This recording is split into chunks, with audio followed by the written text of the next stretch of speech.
welcome to Sara and Shannon. We're so glad to have both of you here. And we're going to be talking about flexibility and inclusivity in the workplace.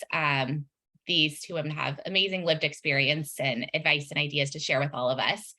And we're also hoping that this is a really collaborative discussion. We love when people pop in to share your own experiences or ask questions. So no need to wait until, towards the end of this conversation, raise your hand, turn your camera on. I think Sara, you'll help me keep an eye on chat if there's anything that got dropped in there. So we do have some questions that we've planned to make sure that we have a lovely conversation together. But Sara, Shannon, I'd love for each of you to just give a quick intro, and maybe Sara can kick us off and then hand it over to Shannon. Yeah, sure. So I'm Sara Wida, and I'm here with my colleague Shannon, and we are part of Chapter 2 group. And we are kind of all things flexibility. So we spent most of our career, or a lot of our career at Google, working in big customer sales and operations and business development, and saw a lot, and have had an interesting journey over the last 10 years and are really focused now on what the future of work looks like. And how we can apply that to businesses of all sizes and kind of recognize that the working world has changed. And kind of envision what the modern working world could look like, and then take all of our lived experiences and help all of you kind of apply that to the future of work and what it can look like tomorrow. Thanks, Sara. Hi, everyone. I'm Shannon Kreil, and it's a pleasure to be here chatting with all of you today. Sara kind of covered on the high points. We have a very similar career trajectory, but we joined forces as colleagues at Google about 6 years ago. And we took a huge pivot in our career away from sales and into some social impact and eventually product development. But the biggest thing is that we were job share, and that's kind of where our passion for flexibility was born. And we pioneered the concept and the value of job sharing within multiple organizations at Google. And that kind of spawned us to this next chapter, no pun intended, of working with other folks to inspire the same. Lovely. Well, thank you both. I thought we'd start by kicking off and having each of you share, what does a flexible workplace culture mean to you? I think we all have our own definitions around flexibility, and so it'd be great to hear how you think about it. Yeah, we kind of chat about this back and forth a lot, and it's so easy to say what a flexible work culture is not, and it's sometimes harder to really pinpoint some of the things that it is or what it means. And I think, top level, it's supporting employees where they are. And this absolutely means top to bottom, but it also means peer-to-peer, who you are and how you show up for your teammates and the entire organization. Everyone shows up to work with different backgrounds and different lived experiences, and a flexible work culture should be able to meet you wherever your life circumstances might be, at whatever career transition you might be at. And it gives you the tools and resources to kind of show up as your best self. And the whole value here for the company is that it should translate into producing great work for the company. And so it becomes this mutually beneficial value equation. And we think about that all the time, this concept of a mutually beneficial value equation. I think we all know that COVID spurred this massive upheaval, and all of these problems that have existed forever in the workplace got just hyper exposed, and millions of people left the workforce. We know that, but the trend isn't slowing down. And what we're seeing now is that over 50% of employees are more likely to prioritize their well-being and their health over the job than ever before. And so I think when we think about a flexible work culture, it's how do you let the work and not the work arrangement shine? Focus on the when and not the where. Productivity in and of itself is pretty overrated, and it's improperly weighted. It's not really about how much you work, or it's about the value of the work that you do, and it shouldn't be about how many hours you work, or even if people visibly see you doing the work. It should really be about the value that you give in the hours that you work, and that value piece is what matters more than the volume. Yeah, and I agree with Sarah across the board. And I think I just want to add a couple of quick things. I've been thinking a lot about the education space and how we've worked, long and hard to support the learning differences in our children and giving them the tools and the resources that they need to be successful. And it's perplexing. We're so far behind. The modern workplace, has this sort of one size fits all. What's good for the goose is good for the gander mentality. And I think that's just a huge missed opportunity. And I think, embracing an inclusive and flexible, embracing that in your workplace is really important right now. At the time is now. Well, thank you both. We talked a little bit as we were preparing for this conversation about what are some of the signals or things that HR leaders and professionals can pay attention to that might give them, there's an indication that they need to start considering flexibility. How would you respond to when is the right time to start taking action? Yeah, I'm happy to jump in on that, Emily. And, when I think about this question, and it's a great one, when I think about this question of flexibility, readiness, or when is the right time to move on this, a couple of things come to mind. And the first is actually a quote from Reshma Sujani. I'm sure many of you are familiar with her. She's a workplace activist and founder of Girls Who Code. And she said, as it related to COVID, actually, never waste a great crisis. We have a once in a generation, once in a lifetime opportunity to finally fix workplaces. So as I just said, now really is the time. Sarah touched on this already, but this post-COVID workforce has really put a stake in the ground that flexibility is an imperative moving forward. But beyond that, there are certainly indicators that you can look out for to help drive your decisions and how fast you move on flexibility. The first is in looking outside your walls externally. It's really important to keep a pulse on what's happening in your particular space. What are your competitors doing? Are they making advancements in the area of flexibility and inclusivity? That's going to be an important push or signal for you. And I think just if you're late to the flexibility game, or you decide that you're not in, there really could be some serious repercussions of that. And then kind of from an internal perspective, certainly lots of things to tune into. Attrition is going to be one of the clearest signals, right? So if are people leaving your company at higher rates, and within that, are there pockets of the business or particular population segments that are leaving at a higher rate? Maybe you're seeing that women just aren't coming back after maternity leave. So that's going to be an important signal. And then, business performance can also tell a compelling story. And I mean, Sarah touched on productivity, right? We're not talking about this idea of visible busyness, but are there, productivity metrics that you can track? And those can, give you an indication of how healthy, your workforce is and where their mindset is. And then, lastly, just know your people.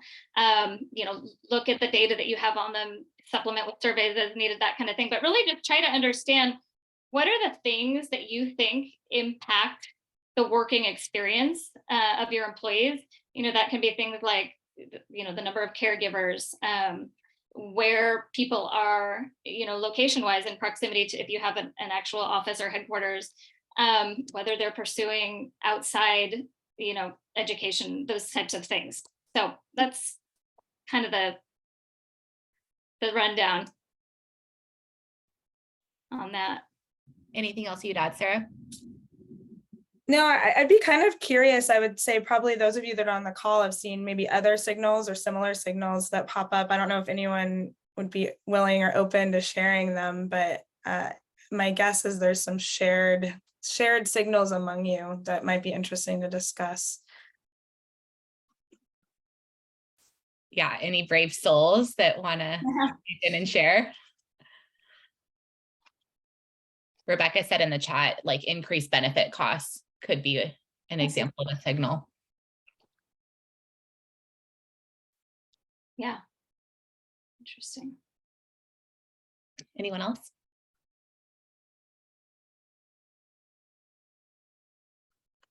Okay.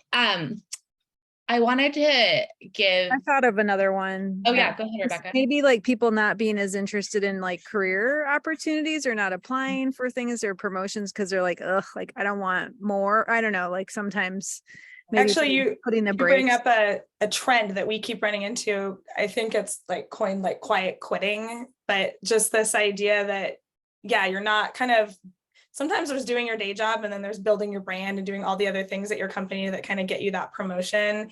And sometimes that lack of engagement or that unwillingness to seek that next opportunity because you're just unable to, because you're, balancing whatever you're having to balance and you can't bring your best self to work or be as productive as you'd like to be, or whatever the culture is doesn't allow you to do that. You're still there, like you're physically there or wherever you sit and you're doing your work, but you might not be giving as much as you could be or would like to be in an optimal circumstance. I think that's really true.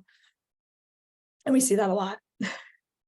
Yeah, that's a good one, Rebecca. Just not interested in kind of staying with the organization because it's not giving you what you need, despite if there's like career progression or laddering up opportunities. Yeah. Shannon and Sarah, I know that both of you have done a fair amount of research, and I'm curious what you maybe have found through that about what are some objections or why people might like be resistant or hesitant to think about flexibility and ways to bring flexibility to their organization. So, like essentially, like, why isn't it more widespread? Like what's holding people back? Yeah. In a lot of cases, it's lack of knowledge, creativity. I think watching so many companies almost snap back in the last year has been interesting. There's a little bit of a lack of awareness of sort of the increase of options that are available. I think, hybrid work gets talked about the most, and it's just one of many, many flexible options, but it sort of became this like easy to check box. Yes, we're flexible. We're offering something different coming out of COVID, but for the most part, a lot of companies, especially bigger companies, I think snapped back. Almost universally, I think it's time, people, money. So, there's no centralized resource or precedent or support being given. So it becomes this very creative one-off endeavor for maybe one brave soul or brave leader to try it out, which gives a lot of perceived risk, right? And not a lot of recognition or reward. So it's kind of like, why take it on? What we found, definitely where we spent a large part of our career, but we spent also a large part of that career consulting with a lot of smaller companies, and it's almost never a structural program. And so it's just a one-off. It's manager directed, that manager leaves. No one's doing it anymore. And so that kind of one-off special circumstance arrangement doesn't lend itself to being widespread or adoptable by very many. And that makes it really tough for kind of the few courageous souls that are trying to kind of move it forward. They lack support. And, I think it requires change, and change is really, really hard. And it requires trial and error and sometimes getting it wrong, and, an overall basic willingness. And even that sometimes is tricky for people. And so because of that, what we see the most is that it doesn't get prioritized. It kind of lacks that urgency to just get it done, and it kind of it's there, it's always on a list somewhere, but it doesn't quite make the top of the list. But as Shannon said earlier, like the time is now, and whatever incremental steps you might be able to take. We just keep seeing in our research over and over that flexibility is now cited as like the number one most important priority kind of to our evolving workforce. And you see, we've talked a lot, like you guys changed your office structure right over at Reverb over the last year. And, I think we see a lot of people taking steps, but it's feels small in comparison to what could be happening right now. I have a question about that because I'm wondering if a lot of leaders feel like it's going to cost. Oh, sorry. Someone else had their hand up. I'm sorry. I'll be really quick. Like they feel like it costs a lot of money. The crow wants to weigh in here. Like, do they perceive it as being really expensive or, because I would think that, throwing money at people is not going to necessarily get them to stay or do better work or higher value work. But if you give them flexibility, which might not cost anything, like, is that ever a persuasive, part of your program for new companies? Yeah, and Shannon, you can jump in. I think from a benefits perspective, there's been a huge shift, right? The free lunches and the cool office space and all of these, bells and whistles that were kind of the bright and shiny perks of yesterday are not what's moving the needle. What people are citing is the number one thing they'd like is flexibility. And real estate is a really big cost. And so it's hard to shift when you're a company who has sunk money into real estate. And that has been where you've put all of your investment for kind of employee well-being and experience. That's a pretty hard shift. It's expensive. And so that is certainly from a cost perspective, that is certainly one thing that takes time. And often real estate investment is a 20+ year endeavor, especially for larger companies, less so hopefully for smaller companies. And so it takes a while to undo or unravel or change course.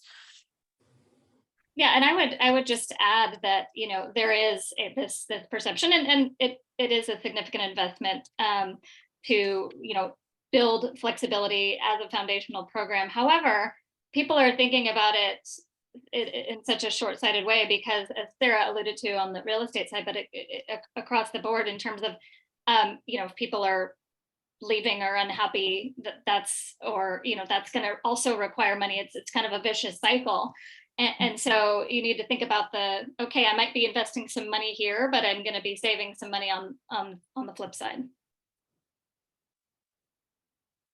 Courtney, please go ahead.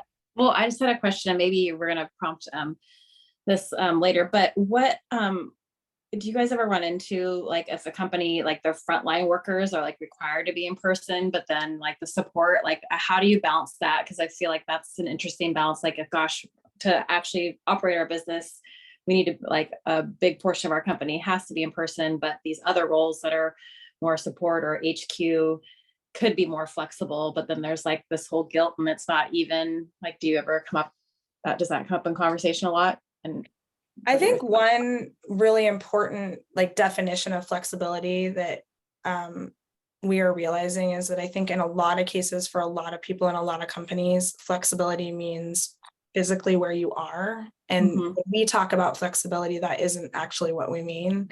Okay. And what we're hearing is, and that is certainly a component, right? That is one benefit. Like if you want to offer hybrid work and where you sit, but really it's when you're working is sort of the utmost in flexibility, right? So if you have a flexible culture, it's understanding not just where people want to work physically, but also when they work best or when they can work. I have two friends that for 15 years have been fortunate. They're teachers or elementary school teachers, and they have shared one classroom. So they are physically required to be in that classroom. They're third grade teachers, but they both have a constraint for different reasons on the amount of hours that they can work in the day and over the course of a week. And so they share that classroom. And so they're physically in person, what you're talking about, and their front lines there. But they're not there all the time. And they're both working, about 50-60%. And so I think starting to advance the conversation on flexibility and the definition of flexibility to be thinking more about when and how you work and less about where you work helps get at that requirement and that reality that yes, some jobs are in person and some jobs are not. And then how do you think about flexibility when it relates to that job and what that job requires?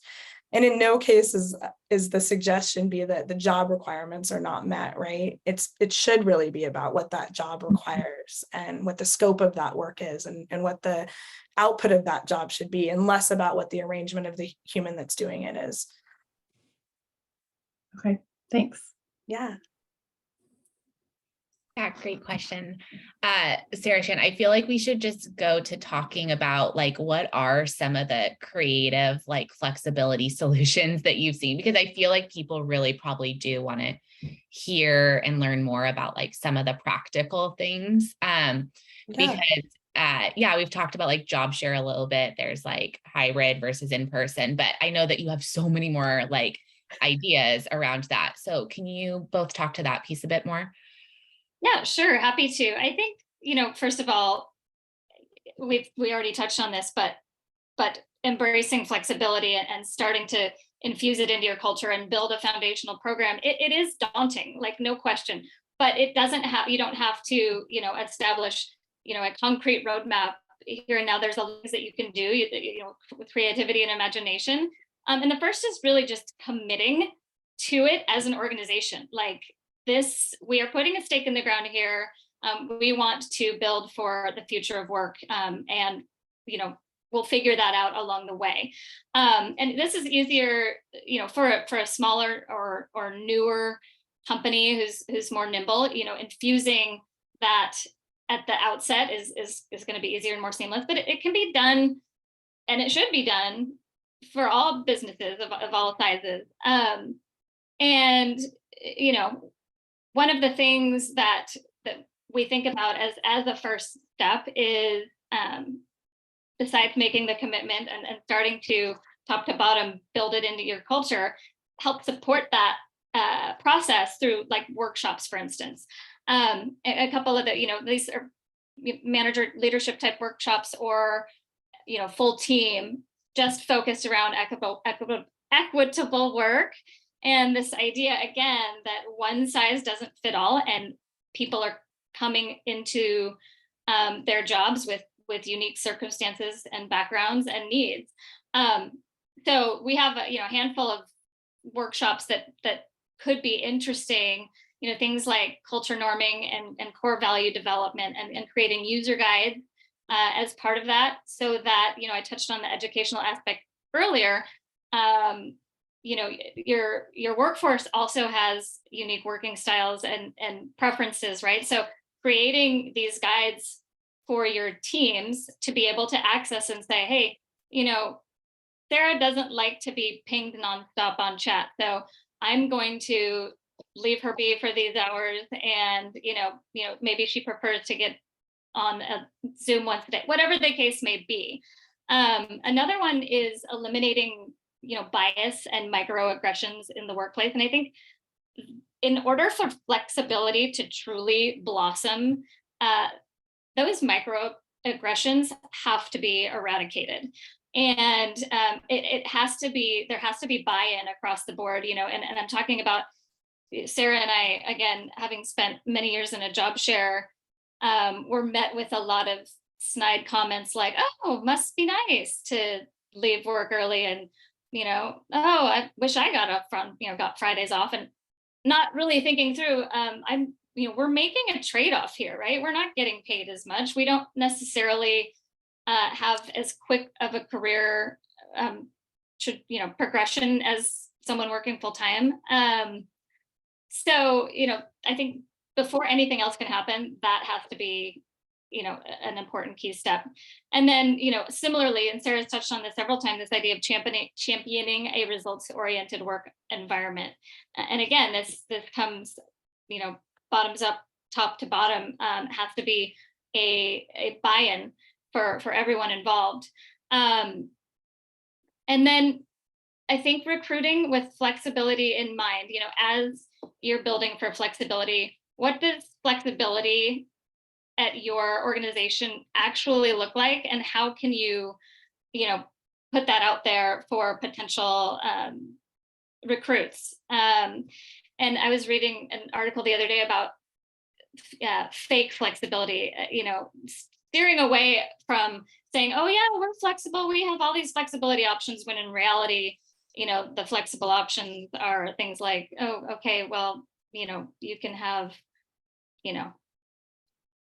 for lunch outside the office, whatever it is. Sarah, anything else that you would jump in on here? I would maybe just add, Emily, you were asking like very specifically what some of the arrangements could be. So in terms of, Shannon kind of went through kind of how you kind of can get creative and just start building right away. But also thinking about, and back to that last question we just had, like, what could some of those options be as relevant to your workforce?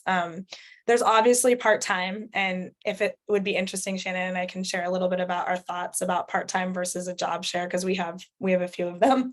But there's obviously offering part-time, so that would be reduced hours to like a traditional 40-hour week. There's a job share where two people would share one head count. That's what Shannon and I have done for a long time. And that's where you might overlap a little bit here and there, but you each work a set number of hours that's smaller, and you ladder up to that one head count. There's, the classic 4-day work week. I think traditionally that's thought of as 4/10s, but actually there's a lot of persuasion around 32 hours. So 4-day week is actually 32 hours, not 40. And in almost every study, the productivity didn't go down at all. People sort of consolidated their effort. They came in, they did their job, and they went home. And that 32 hours didn't produce anything less than what 40 hours would have. But what you got was this uptick in happiness and well-being, and I would say overall joy. Like, you could kind of have your life and have your job, and it was an uptick on all fronts. What other arrangements that are pretty common that am I missing? The core hours or flex time, where, people have a set number of hours, maybe between 1 and 3, where they have to be available for meetings, that kind of thing. But otherwise, their schedule is their schedule. And I just want to add on to what Sarah was talking about. I don't know how many of you have been following or seen the research around the 4-day work week studies that have been in the last couple of years that Sarah touched on globally. I think it's really interesting. They've done them in the US, the UK, several other countries, and they were universally successful. But it kind of brings us back to that, making the distinction between part-time and job sharing, for instance. So in those trials, everybody worked reduced hours. So that was hugely successful. But just to touch on a minute, this idea of job sharing versus part-time, I was actually part-time for a handful of years. And in my experience, and in the experience of other folks I've talked to in a similar position, part-time really has some challenges. I think, there's a lot of continuity that happens in part-time, and while the team is kind of waiting for that part-time person to get back in the office, that part-time person has is overcompensating and feeling a lot of stress about their status. So I think for me that was very much the case. And when I did find job sharing, it was like this massive aha, right? Because I wasn't working a full-time schedule, which I needed for the other priorities in my life, but I wasn't overcompensating. I knew that my partner was also accountable to the business and to the projects we were working on. And I could, heads down, focus, be hyper productive when I was there, and know that my partner would, pick it up right where I left off, kind of thing. So I wanted to touch on that distinction, because I think there's a lot of confusion when people think about they kind of think about them in the same way. Yeah, I think you also had shared like some other ideas that were beyond arrangements too, which is like, how does flexibility fit into other things that, an organization can offer or do? Can you speak to a couple of those examples?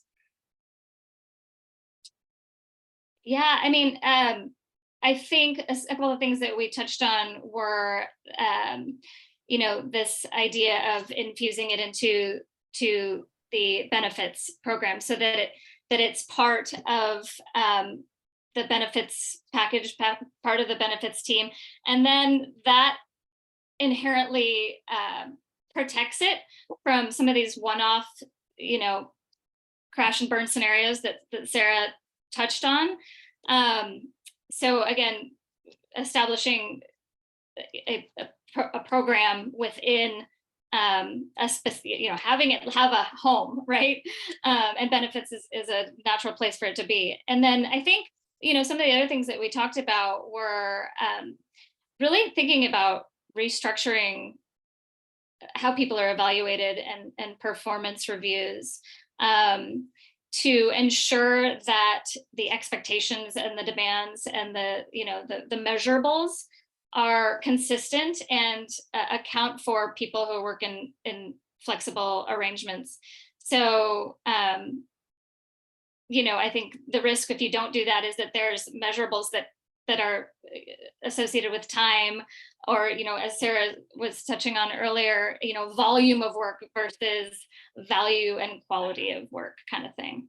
It's very hard in a traditional performance evaluation not to evaluate the person and to really focus on the work. And if you take the opportunity to scope a job, to post it correctly, to recruit, to review people based on the scope of work that they were hired to do and the impact that they're having on the business, you suddenly have a different evaluation process, which is really about kind of positive outputs of someone's work product and less about where they physically were at any given time or how many hours they work or this, that, or the other. And it's a really big shift. I think we saw it over the course of our time at Google and watched kind of a big company who is supposedly getting it right a lot, constantly kind of rethinking that piece because it's really, really hard. It's hard to leave bias out of it. It's hard to,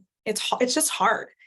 And I think this is where, especially the smaller you are, the more you can get it right because you can build it into your culture. You can have that be what sets your culture apart. And it's fulfilling for everybody. I think it allows people to grow because their work is what's being evaluated and their opportunity to grow their skill set, to move up the ladder versus feeling vulnerable as a human because they might have a different life circumstance that requires a different kind of way of work. And so the arrangement, kind of to your point, Emily, almost shouldn't matter. It should be really tied to kind of what the scope of a headcount is and what the company is trying to do and what kinds of work needs to get done to make that company thrive. And if you can really kind of make that all kind of threaded together, that's where that value equation that I was talking about at the very beginning becomes this like really beautiful thing. Yeah, thank you. I was thinking that there probably are people that are part of today's call that just still feel like, I just don't know quite how to get started. And I know you talked about just starting the conversation and things like that, but if you could give, if I'm an HR leader at a smaller company and I could walk away and these are some practical things that I could do today, tomorrow, what would some of those advice pieces be? Yeah, top level, if you're I think, most of you are from kind of maybe smaller companies or startup, if you're early in your company growth, build this in early, just start it from day one and it never becomes something that you have to do later. So I always like to mention that because it's something that really can be done early on. And then really practical steps. Do you know your workforce? Understand them. That's a really easy project. And if it's not, it really should be. Who is working for you and what do they care about? Do you have a really good updated analysis of, the demographics of your company, the psychographics? Who's over or underrepresented in certain segments? Do you have at-risk segments? That will start to become clear and it will start to really give you a good idea of what you might need to do. So that's a really low bar. That shouldn't take a lot of extra cost or effort to understand your workforce. It's good for all things. You need to know about it for your benefits. You need for your planning, for your economic life cycle of your company. Understand your current workforce. Next, give your employees a voice. Do you have a town hall? Do you have a weekly meeting? It probably depends on the size of your company, but where is your employee voice in all of that? And is it safe? Is it a safe space? So whether it's surveys, whether it's town halls, whether you've created, you're bigger and you have really distinct affinity groups, whatever your mechanism is, make sure you have several. And they create an opportunity for all types of employees to contribute and make sure it's a really safe space for those employees. And then I think maybe two more. Kind of, if you've never done this, maybe define a flexibility purpose for your company. Or if you've been tinkering with this, maybe you're refining it. Hopefully you're refining it, some of you. And it's kind of figuring out what that business purpose is, so you're not just checking a box, right? You're actually aligning this with your organization's overall purpose, so that it's beneficial, again, that value equation for everybody involved. Another kind of really practical step is kind of identifying stakeholders and ensuring there's some sort of sponsorship or ownership. So in some companies, probably the smaller ones, HR, benefits, like it should kind of sit all right there at the epicenter of a kind of your culture. At a much larger company, there might be a separate kind of people programs that's working on these types of things, but make sure it lives somewhere. It has a tendency to be a hot potato, and that means that it doesn't ever stick or go anywhere. And so really practically, like, have an advocate and have an owner and put stakeholders, and make it matter for them too, like, so that it's worth it for them to kind of get a little sticky with it. And then ensure that they have the right policies and guidelines, so that you're not building this you're putting all this effort into like a one-off scenario, but you're thinking about all of these steps as part of building something foundational and structural for your culture. Yeah, and I would just add, those are great initial steps. And when you're ready to take the next step, it doesn't have to be a, all in, dive in head first kind of thing. I mean, we're really strong advocates of testing. We spent a lot of time running pilots in our career at Google. And so the idea of dipping a toe in and doing some testing, running a couple of small pilots is a really great way to learn. It's super low risk, low cost, low fidelity.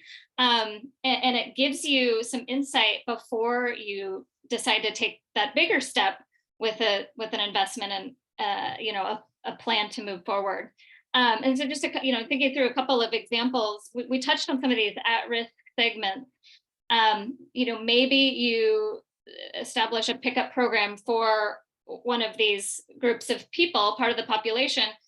It might be a parental leave return, so that you give folks coming off of parental leave either the opportunity to job share for X number of time as a kind of an opportunity to phase back in, and whether that's successful and can be carried on, who knows. You'd have to evaluate that, or just part-time as well as an option.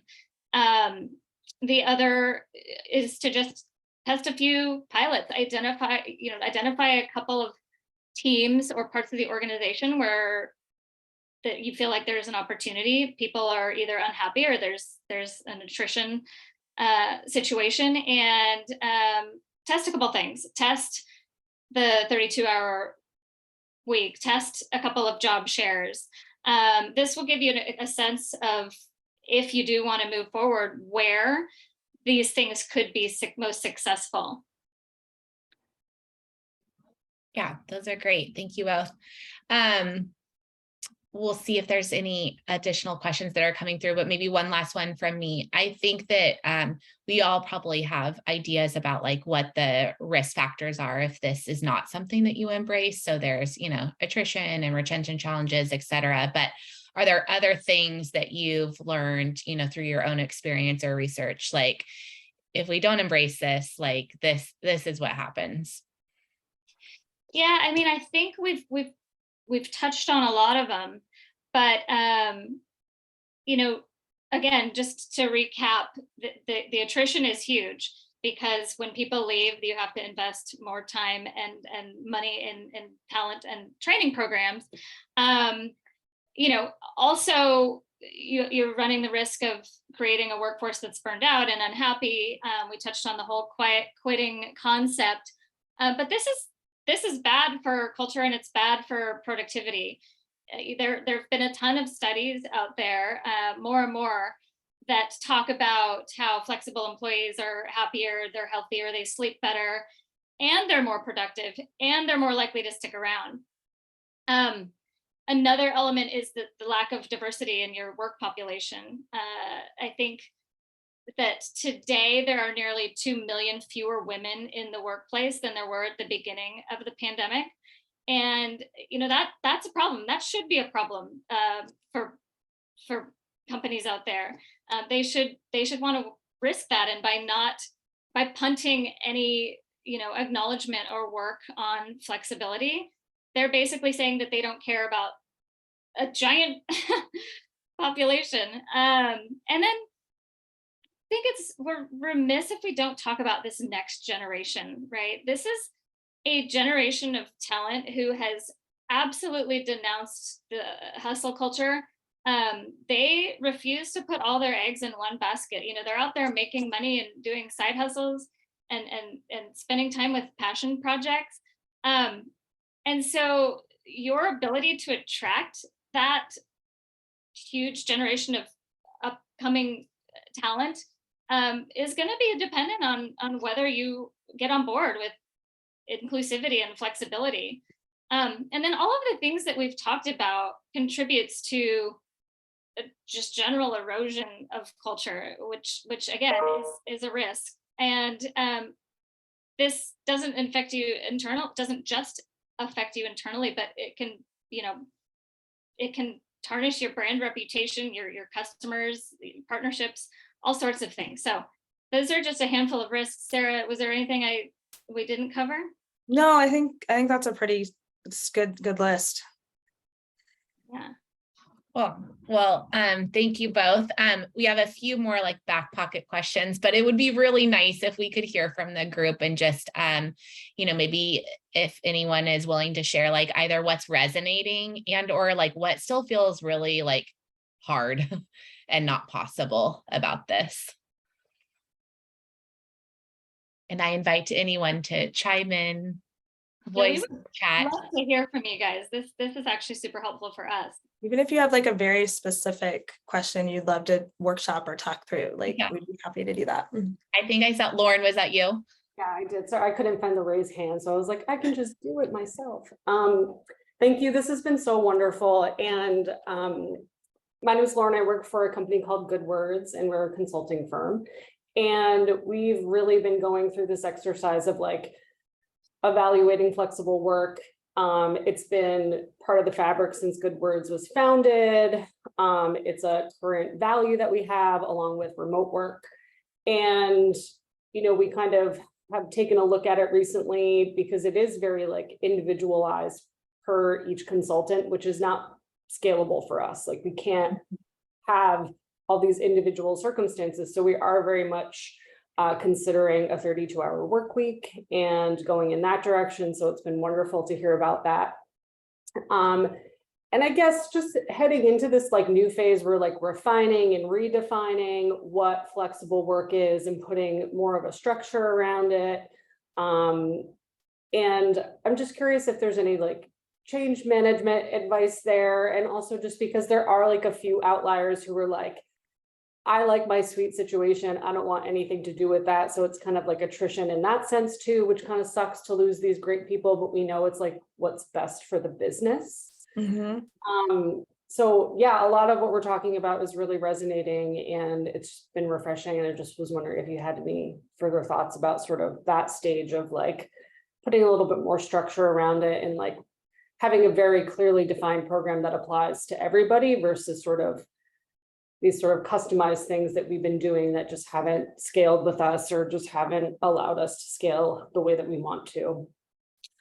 I think that I'm so glad you mentioned this concept of change management because it's kind of critical, and I think it often is an aside, and you cannot have any programs if there's not full buy-in, and full buy-in doesn't have to mean that everyone is partaking in that particular benefit. And if we think about where we started this conversation, 45 minutes ago, it's not one size fits all. And this idea that meeting people where they are requires a lot from everybody that's around them. And if you think about, I mentioned right out of the gate, this concept of peer-to-peer, and it's probably been the thing that's the single most important thing that we talk about and that we like to work with managers and teams on, because you might not need that benefit, but just because someone else is maybe in a job share or working part-time, or their day looks a little bit different, being able to step outside of that and say, but are they doing the work that I need them to do? And so management training and team training and sort of buy-in, where you're able to rally people around the work and sort of shift the culture around the work-oriented results, is probably the number one thing we would talk about with you guys, because then you get bogged down in the arrangements if you're not talking about the work. And so are your jobs scoped, appropriately? So I think that's one thing. Are you scoping the jobs correctly so that people can approach them and do the work in the way that they need to do them? And then is everyone bought in that people might be doing them in the way that they need to? And if people are upset or having kind of challenges or workplace aggressions around how people are doing that work, those are probably trainings or workshops or kind of culture opportunities to rally back around to the work and the business and what you're all trying to collectively do together. So I think there's probably a couple workshops in there. There's sort of potentially some work around job scoping, by headcount or by role. There's probably a little bit of management training. I think it's hard to remember and know that people come in every day. You don't know what happened before they got there, and what it takes for them to do their job. And you don't necessarily need to know that, but you need to be able to look at their work and make sure that it's aligned with what you've asked them to do and what they've said they're going to do. And that's where you can have a really good constructive conversation. I don't know if I answered your question. I think I touched on a lot of different things. Yeah, it definitely helps. The particular example I'm thinking of is, and this is where like flexible work and remote work kind of overlap. And this person is in like a completely opposite time zone. But we're all over the US, we're a global company, but they're like in Indonesia compared to where her work is in California. And she's a high performer. She's crushing it for the client. That's never been the issue, but there's a big disconnect between her and the company, and like her being anchored there. And I think that when we're talking about instituting this big change that is maybe a better way of working for the majority of the people, like going to 32 hours, it's like her hang up is like being at 25 and not wanting to work any more than that. And like, how do we navigate that versus kind of standardizing the 32, or like, can we make those type of exceptions, or are we kind of making exceptions that are again going to start to make things harder to scale, and kind of like figuring out those nuances. And it's been a tough year. We've had to downsize just due to the tech downturn. We support like major software enterprise companies, so it's just been a lot of factors. And then to think that we would lose like a few people because we need to make a change for the business, it's like hard to wrap your mind around. It's like the right thing to do overall. So yeah, I think that's a really great question. And I guess the advice that I would have is, first, make sure that the buy-in is happening with the right stakeholders. And then I don't think making an exception is always a bad thing. I think that building out a structure and kind of establishing the guidelines for the organization as a whole is important, and maybe considering things like, okay, are you going to have criteria, or is everyone going to be able to work 32 hours a week? Is that the plan? They're going to that. We work on an hourly basis now. So the idea is to move everybody to salary and do the 32-hour. And this way people could get paid vacation and things that they can't get like on an hourly basis. Yeah, I mean, I guess I would just say, for any sort of exception or alternate work arrangements, I think that's going to be something that as an organization, you're going to want to decide, are there going to be criteria for being able to do this? Whether that's, performance, you said she was the killer performer, performance, tenure, that type of thing. Or maybe you decide that imposing a number of caps on these exceptions is a good way to keep it from, bleeding out into, everybody wanting to do their own thing. So I think just generally establishing the universal guidelines, getting the buy-in from everyone involved, but then within that, what are some of the considerations or exceptions that can be made, and what is the rigor around that? It should be clear, Okay. so that people understand what's accessible and what's not for them. Okay. That's so helpful. Thank you. This whole thing is happening at like the perfect time. I appreciate it so much. So Good. Pleasure. thank you. Oh, yay. Well, we're so glad you joined us today, Lauren. I think we have time for a final question or comment. Anyone else that had something they wanted to share? Either what still feels hard, impossible, or just the thing that's resonating most?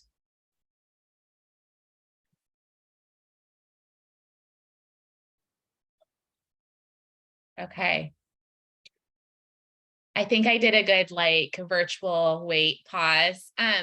Sara, Shannon, we usually like to do another little thank you to our sponsors at the end, but any final thoughts or words of wisdom from either of you? Thank you so much for spending some time and sharing with all of us. Sara, go ahead. You look like about. Yeah, I'll start. I would just say do something. You know, everything is hard. Change is hard. No, everyone is in a place these days, I feel like, where they don't have a little bit extra. But I would say in our experience, most people that are looking for an alternate arrangement, it's because they want to be there. They want to figure out a way to continue thriving at work. And if you can provide an infrastructure to partner with them to do that, it's a win-win all the way around. And be willing to have the conversation, be willing to explore, just take some step. And there's probably a lot of people that want to help. And I think that that's kind of good bang for your buck too, is just taking a step and then it might not feel so hard, because we've seen it a lot, and you just have to get started. Yeah, thanks, Sara. That's great advice. And I think I would just add here, Sara and I love these conversations, and we would love to have a side conversation with anyone who's wants to pick our brains. So we can. I don't know if Emily was gonna, if our website was on there, but please reach out through our website, Chapter 2 group, or ping us over email if you have any other questions or want to kind of continue the discussion. Yeah, we're happy to follow up from today. Great. Well, thank you both. And thank you to everyone that joined us and who participated and chimed in, because that always makes it really interesting too. So Sara Wilkins, any final words from you? I did add a little note in the chat. There's a link to a survey and a thank you and link to our sponsors. I see Katie Stewart on. If you want to unmute and say hello, we welcome you. I didn't see anyone from Parker Staffing, but they're also another amazing sponsor of ours too.